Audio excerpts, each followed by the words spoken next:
মুহূর্তে আজকে রাজ্য সরকারি যিনি আইনজীবী ছিলেন সরকার পক্ষে, তিনি এসে বলেন তিনি সময় চান এবং জুলাই মাসে ম্যাটারটি রাখতে বলেন।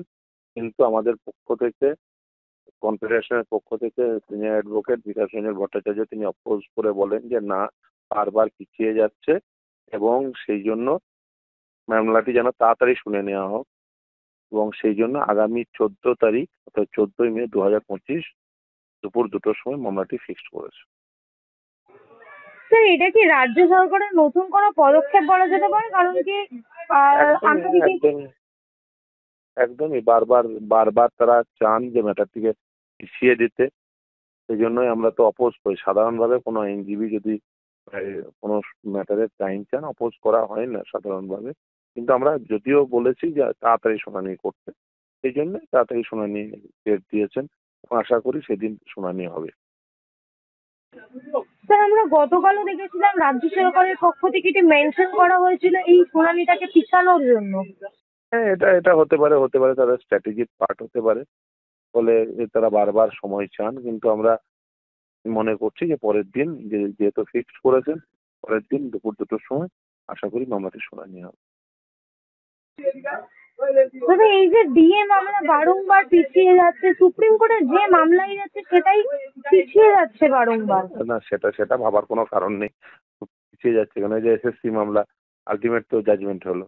একটা ম্যাটারে শুনানির সময় লাগে, হ্যাঁ নিশ্চিতভাবে ডিএ ম্যাটারে অনেকবার পিছিয়ে গেছে। এই নিয়ে হয়তো কর্মচারীদের মধ্যে ক্ষোভ বিক্ষোভও আছে। তার কারণ হচ্ছে কর্মচারীরা 6বার জিতেছেন, আমরা তো 6বার এই মামলায় জিতেছি। একেবারে স্যাট থেকে শুরু করে হাইকোর্ট পর্যন্ত 6বার জিতেছি।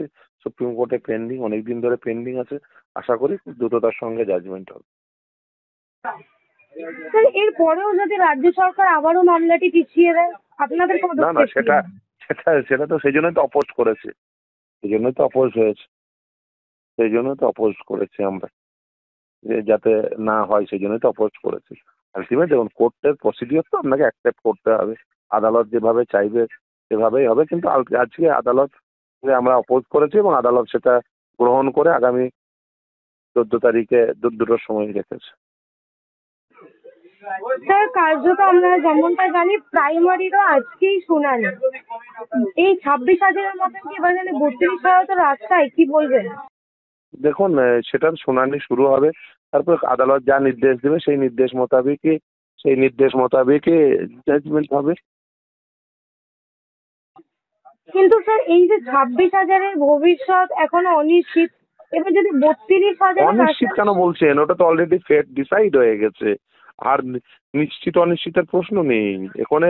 আগামী 31শে ডিসেম্বরের মধ্যে তাদের নতুন নিয়োগ প্রক্রিয়া হবে। সেই নতুন নিয়োগ প্রক্রিয়ায় ও যারা যোগ্য হবেন অনেকেই দেখবেন পেয়ে যাবে।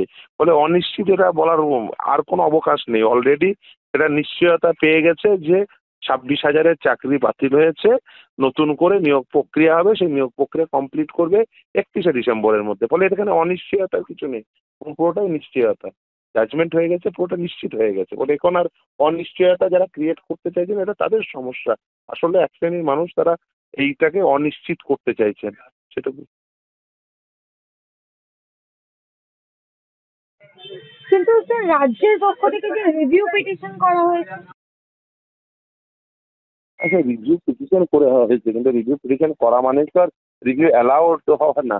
রিভিউ পিটিশন করতেই পারেন, কিন্তু সেই রিভিউ পিটিশন করেছেন বলে যে রিভিউ অ্যালাউড হয়ে গেছে তা তো নয়। রিভিউ পিটিশন করতেই পারেন, কিন্তু রিভিউ পিটিশন তো আর অ্যালাউড হয়নি, আর অ্যালাউ হয়ে অল্টারও হয়নি। ফলে যতক্ষণ পর্যন্ত না অ্যালাউড হয়ে অল্টার হচ্ছে ততক্ষণ পর্যন্ত তো সেটা পুনর্বিবেচিত হয়েছে বলা যায় না। রিভিউ পিটিশন করতেই পারেন এবং সেটা আইনি প্রভিশন করেছেন, কিন্তু তার মাত্রা এই নয় যে সেটি পুনর্বিবেচিত হয়ে গেছে। এমনিই দেখুন, জাজমেন্ট হয়েছে, জাজমেন্টের পরে রিভিউয়ের স্কোপ অত্যন্ত লিমিটেড। তারপরে মিসলিনিয়াস অ্যাপ্লিকেশন হয়েছে, সেই মিসলিনিয়াস অ্যাপ্লিকেশনের একটা নির্দেশ হয়েছে, তারপরে স্কোপ আরও লিমিটেড হয়েছে। এরপরে আর নতুন করে রিভিউয়ের স্কোপ প্রায় নেই বললেই চলে, এটা ক্ষীণতর। স্যার, এই যে 26,000-এর মতন যদি 32,000 চাকরির যে প্যানেল, সেই প্যানেল বাতিল হয়, তাহলে শিক্ষা ব্যবস্থা কোথায় গিয়ে দাঁড়াবে? এটা রাজ্য সরকার বলতে পারবেন। তারা যদি দুর্নীতি না করতেন, তারা যদি অদক্ষতা এবং অকর্মণ্যতা না দেখাতেন, তাহলে আজকে শিক্ষার এই অবস্থা হতো না। আসলে তারা তো চান না যে শিক্ষা ব্যবস্থা এটা অটুট থাকুক, বিশেষ করে সরকার পোষিত শিক্ষা ব্যবস্থা।